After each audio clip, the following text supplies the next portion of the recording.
வாங்க கிராமப்புற வளர்ச்சிய பத்தி பார்க்கலாம். இது நம்ம நாட்டு பொருளாதாரத்தோட முதுகெலும்பு. அப்படின்னா என்ன? கிராமப்புற மக்களோட சமூக பொருளாதார வாழ்க்கையை மேம்படுத்துறதுதான். இதுல நிறைய சவால்கள் இருக்கு. இதையெல்லாம் தாண்டிதான் நிலையான முன்னேற்றத்தை அடைய முடியும். இதுக்கு 3 முக்கிய தூண்கள் இருக்கு: கடன், மார்க்கெட்டிங், அப்புறம் பல்வகைப்படுத்துதல். முதல்ல கடன் பத்தி பாப்போம். விவசாயிகளுக்கு விதை, உரம், கருவிகள் வாங்க கடன் ரொம்ப ரொம்ப அவசியம். அது அவங்க உயிர்நாடி. முறைசாரா கடனை விட முறையான வங்கி கடன் சிஸ்டம் தான் ரொம்ப பாதுகாப்பானது. அதுதான் பெரிய மாற்றம்.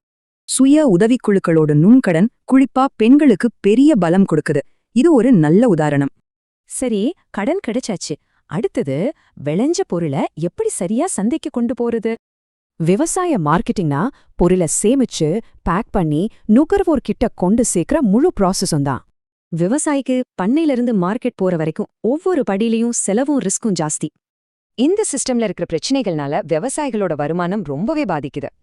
இது சரி செய்ய இடைத்தரகர்கள் இல்லாம விவசாயிகளை நேரடியா நுகர்வோர் கூட இணைக்கிறாங்க. இந்த நேரடி சந்தைகளால விவசாயிக்கு நல்ல வருமானம், மக்களுக்கு ஃப்ரெஷ்ஷான காய்கறிகள். விவசாயத்தை மட்டுமே நம்பி இருந்தா ரிஸ்க் அதிகம். அதுக்குதான் பல்வகைப்படுத்துதல் ஒரு பாதுகாப்பு வளையம் மாதிரி. இதனால வருஷம் முழுக்க வேலைவாய்ப்பு உருவாகுது. வறுமைய ஒழிக்கவும் இது ரொம்ப உதவுது.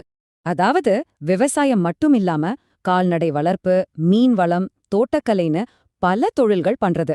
1991-2003 காலகட்டத்தை தோட்டக்கலையோட பொன்புரட்சின்னு சொல்றாங்க.